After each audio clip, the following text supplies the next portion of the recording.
Amen. Y'all sound good tonight. Well, come on now. A southern accent came out.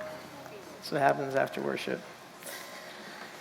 Guys, we're going to jump in right away. So we've been talking about this word shalom behind me. And the definition that I have of it that we came up with is shalom is joining together, the joining together of God, humanity, and all of creation in fulfillment, wholeness, goodness, and completeness. It's a state of perfection. It's a state of wholeness in our hearts to go deeper. And back then, there was this literal idea of a stone wall that was incomplete, where there was a stone that was missing, or if there was a broken stone and you had to take that out, there was like a gap.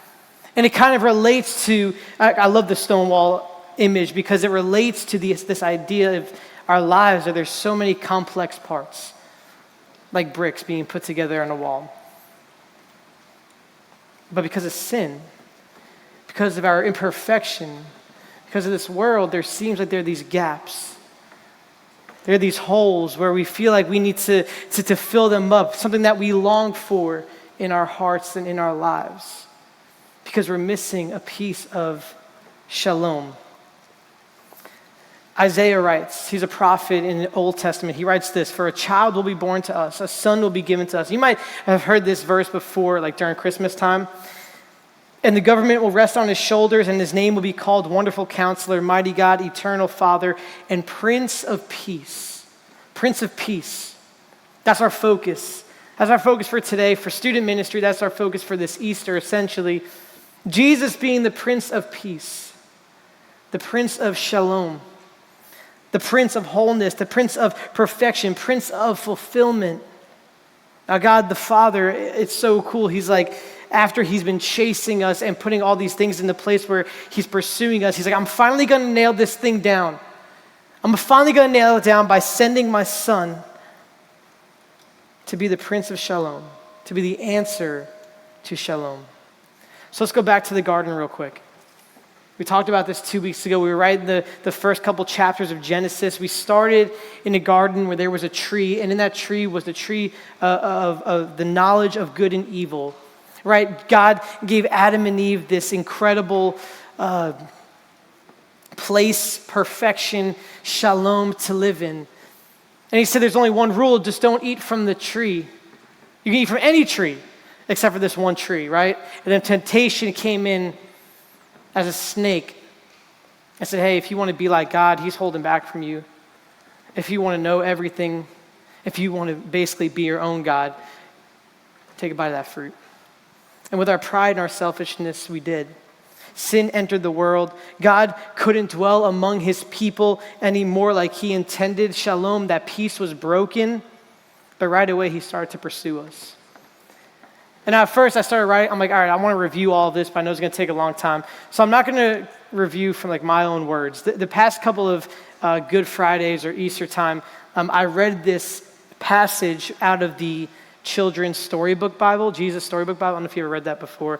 And it's really, really good. So I really want you to dial in with me as I read this paragraph or a couple of paragraphs. It's going to be in the back wall. And you can read it with me, but it really sums up exactly what we've been talking about and then where we're going to go from there. So here it is. It says this. You see, sin had come into God's perfect world, and it would never leave. God's children would always be running away from him and hiding in the dark. Their hearts would break now and never work properly again. God couldn't let his children live forever, not in such pain, not without him. There was only one way to protect them. You'll have to leave the garden now, God told his children, his eyes filling with tears. This is no longer your true home. It's not the place for you anymore. But before they left the garden, God made clothes for his children to cover them. He gently clothed them and he sent them away on a long, long journey out of the garden, out of their home. Well, in another story, it would be all over and that would be the end. But not in this story.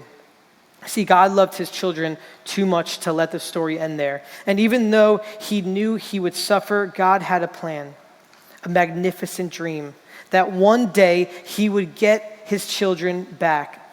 One day he would make the world perfect again, and one day he would wipe away every tear from their eyes. You see, no matter what, in spite of everything, God would love his children with a never-stopping, never giving up, unbreakable, always and forever love. And though they would forget him and run from him, deep in their hearts, God's children would miss him always and long for him. Lost children yearning for their home, and before they left the garden, God whispered a promise to Adam and Eve.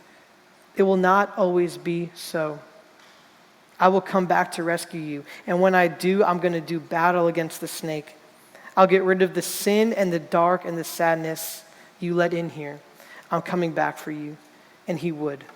One day, God himself would come. That's where it starts. God's answer to restoring shalom, God's answer to restoring this peace is Jesus.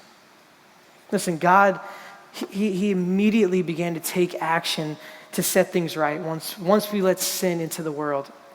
He made Adam and Eve clothes from animal skin. I know we talked about that, but listen, there had to be blood that was shed for him to create those clothes for them. It was the first sacrifice ever. Life was taken so that life could be restored. The covering their skin and the protection of their bodies from a now harmful creation that we created required sacrifice of something. And then God continued to intervene by setting up the temple like we talked about, creating laws and a system where you'd sacrifice animals to reconcile people to him. There had to be a sacrifice. And if God really wanted his children to live in this place of peace and shalom like it once was, like he intended to, there had to be an even better sacrifice.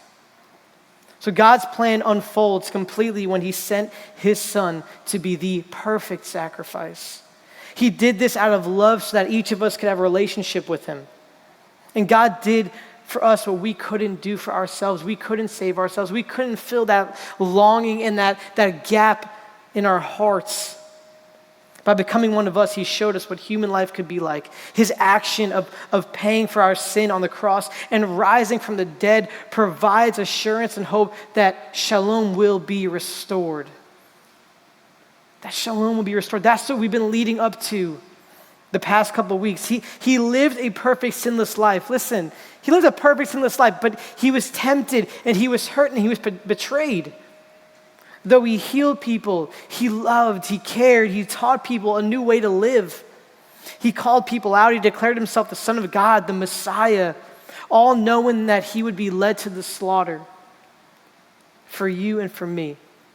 And these we're going to talk through now is the last moments of Jesus' life where he went to die, where I should have been the one to die because I was the one that deserved it. So we pick back up in the garden. It's crazy. Back in the garden, Jesus is towards the end of his earthly ministry and he goes into the Garden of Gethsemane.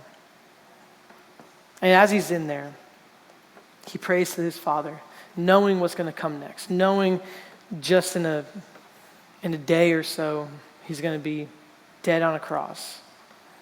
He says this to his Father, Father, if you are willing, remove this cup from me. Nevertheless, not my will, but yours be done. And there appeared to him an angel from heaven, strengthening him. And being in agony, he prayed more earnestly, and his sweat became like great drops of blood falling to the ground. Jesus knows he's about to bear God's righteous wrath poured out on sinners. He's about to drink from the cup, he says. That's a metaphor for God's wrath on us. He's preparing to be the substitute for the cup that I was supposed to drink from. And as he's in the garden, it's crazy to think about, but it's this rare medical condition where your blood vessels burst under extreme stress. So he's sweating because of stress, but it's not just sweat, it's blood coming down his face, coming out of his pores. Gosh, that's a real guy. He's the Son of God, but he was human. He was feeling this. And he knows what he has to do. He knows what's about to happen. So the soldiers, the chief priests, and the Pharisees, they came to arrest Jesus shortly after his time of prayer. And Jesus was questioned, but he kept silent. He didn't say a word. He could have gotten himself out of this, no doubt, but he knew that this bigger picture was to rescue his children, to release us from bondage, and to bring us ultimate shalom, peace, perfection, wholeness. In John 19:1, it says, "Then Pilate took Jesus and flogged him." Scourging was a horrible thing. They would beat him. I mean, it was enough to kill somebody. And there was so much blood loss, and it was about 45 minutes of whipping with these bones and nails in this whip, and they would whip him from waist to neck on his back. And they put a crown of thorns on his head, and they squeezed it down, and as blood was coming out of his skull, and he was mocked. This is a real guy. This is my God that I serve. And the people shouted, "Crucify him." And he stood there in pain, yet he was silent. And Luke 23 says this, "And as they led him away, they seized one of Simon of Cyrene who was coming in from the country and laid on him the cross to carry behind Jesus." So Jesus was carrying this cross first. And this is where the second tree comes in. A wooden cross cut from a tree that we once ate from, that brought pain into this world. A tree, the one that we ate from, that broke the peace, that shalom that we once had, that we got to walk in perfection with God himself. A tree, the one that we ate from, that resulted in brokenness, hurt, insecurities, cancer, death, sickness, the things that we see and feel today. A tree that they made Jesus carry on his back. The tree that he'd be hung from. The one he'd drag 1,000 feet for his own death. So they put him on the cross, and they put these nails about this big into his wrists. They strike nerves, they stretch out his bodies. The soldiers would stretch out his feet and step on his chest so that he doesn't move, and they would drive the nails through both of his feet into the cross. And they lay him in a hole.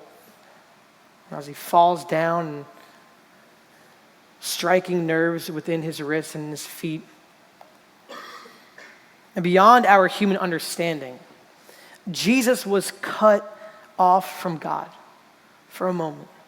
Separated because in that moment he is bearing the full weight of the world's sin that we produced from the garden because of our pride, because of our selfishness. The past, present, and future on that cross, on that tree. The tree that used to symbolize life is now in a moment symbolizing death. You see, God cannot dwell in sin. Remember we talked about that? That's why he couldn't walk in the cool of the day with Adam and Eve anymore. That's why he said, I want to be with you, but I can't right now. So he had to lead them out of the garden. The worst part about this scene was that moment that he was away from his Father. And Jesus cries out, my God, why have you forsaken me?" And a little while later, through bruised ribs and spent strength, he pulls himself up for one last breath, and with exhaustion and tears, he pushes up, lets down. And in John 19:30, it says, when Jesus had received the sour wine, he said, "It is finished." And he bowed his head and he gave up his spirit. I love that it says he gave up his spirit. Like he did it on his own. He was still in control this whole time. He knew when it had to end, and it ended right there. When shalom broke in this world, when sin entered and came into this world, it brought brokenness in marriages. The things that we see today, broken relationships, broken friendships, sickness, anxiety, depression, pain, insecurities, addictions, sadness, those things that we experience that we absolutely hate is when sin came into the world. And what Jesus did was take all of that sin, all of what sin had caused, past, present, and future, and nailed it on the cross with him. Physically. And he did that so we can be in relationship with him. But how many times do we go back to that cross? We were talking about last week, how many times do we do everything that it takes for us to feel whole and feel complete in a sense of shalom? We chase after things of this world so many times. It's like we're going to the cross and saying, Jesus, let me drink from that cup that you already drank from. And he's like, no, I did that for you. I did this for you. You didn't have to drink it. I took your place. And I love, and I'm going to go back to, and we're going to bounce around, but when Jesus in his earthly ministry, he kept saying these words. I'm going to read a couple of these verses. John 16:33 says, I have told you these things so that in me you may have peace. You may have shalom. In this world you will have trouble, but take heart, I have overcome the world, Jesus says. Then in John 14:27 it says, peace I leave with you, my peace I give you, I do not give to you as the world gives. This is a really good verse. Like if you want to write one down, it's before you go to bed, you read and wake up. I mean, there's a bunch of verses, almost every verse you can do that. But I want to read this. Peace I leave you, peace I give to you. I do not give to you as the world gives you, not as the world gives, meaning we will not be fulfilled by whatever the world has to offer. We can enjoy them. That's good. There's so many things in this world that we can enjoy because they're a gift from God, but if we put our trust and all of our hope into it, thinking it's going to fix our problems, it'll fail us. Anything but Jesus, we'll quickly realize that it won't give us the peace that we're looking for. It won't give us that shalom, that wholeness, that completeness that we are looking for. Only Jesus can give us that peace. And he says, do not let your hearts be troubled and do not be afraid. Every time Jesus talks about this peace, it's in the context of we're still going to have suffering though, right? We're still going to have suffering in our lives. So it's almost like this weird thing of like, okay, well then we keep talking about this shalom that God is going to give us, this peace that surpasses all understanding, this wholeness and completeness in our lives. And Jesus is saying, I am peace. And when he died and he rose again, he is still peace for us, right? But how many times are we going to question, well, how is this shalom? You were telling me, Jesus, that you are peace. But the world is going to be broken. And he comes back and he goes, well, I overcome the world. I am still peace. I know you guys are thinking, and because I've thought about this the past couple of weeks, like life is still messed up. We still see the news. We still see what's going on, maybe in a friend's family, maybe in your family, and things are just broken and falling apart, right? And if it's not, God doesn't promise that things are going to be peachy all the time. These things are going to happen in our lives because of sin in our world. And we feel like there's a gap missing. Not just in us, but in our close friends, our close family. And here's how Jesus is still the answer. Because Jesus brings internal shalom.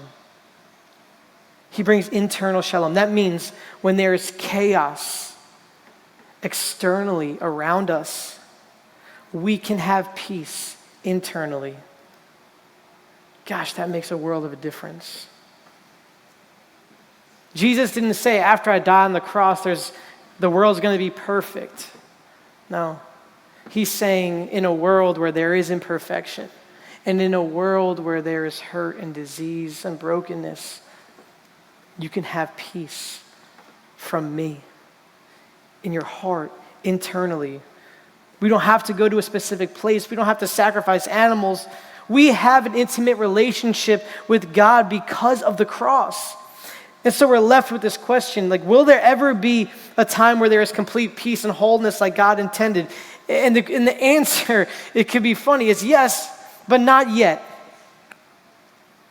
Jesus died and rose from the grave so that we can come to him, so that we can be in relationship with him, so that we don't have to suffer.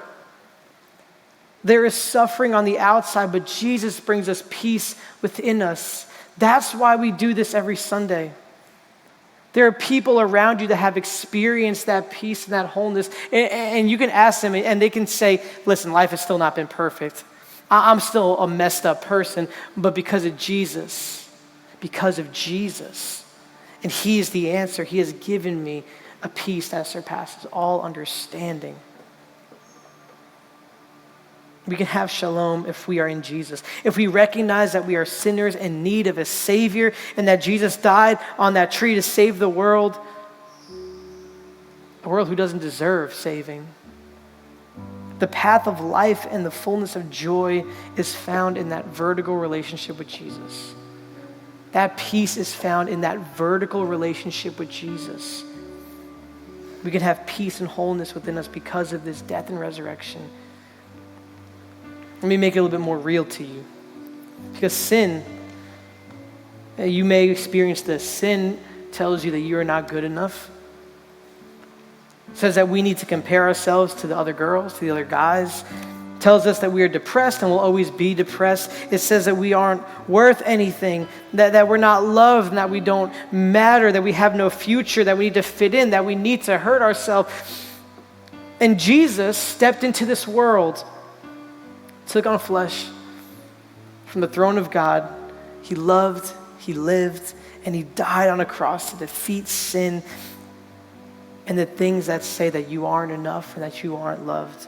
Because of Jesus, you can have shalom and peace knowing that you are loved, that you are enough.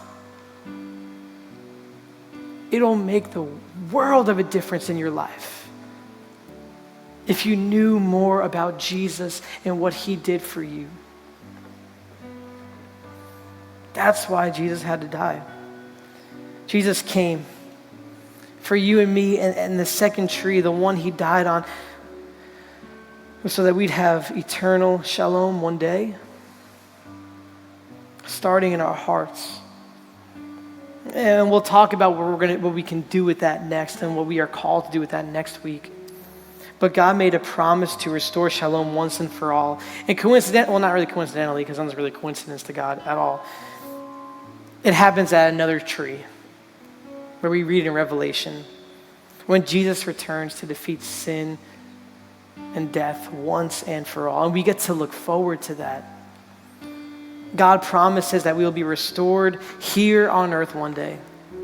That there will be no more brokenness, no more pain. Can you imagine that? Can you imagine the one day that we get back to the Garden of Eden? We get to walk in the cool of day with our Father. But until that day, we find shalom in our lives because of Jesus and what he did for us on that tree, on that second tree, on the cross. And we get to show the world that shalom. I want Jesus to be real to us. I don't want to be up here every week talking about just some character in a Bible. He was a real man who took on flesh like you and me, except he was sinless, he was perfect, he was a son of God. He had everything he needed next to God in heaven. He came to an imperfect place so that we can live one day in complete shalom. But again, until that day, we have it. We have him in our hearts. That's what I want you guys to talk about in breakout groups today. What that looks like, what it's going to take for Jesus to be real in your life. Let's celebrate that. Let's pray together. God, thank you so much for giving us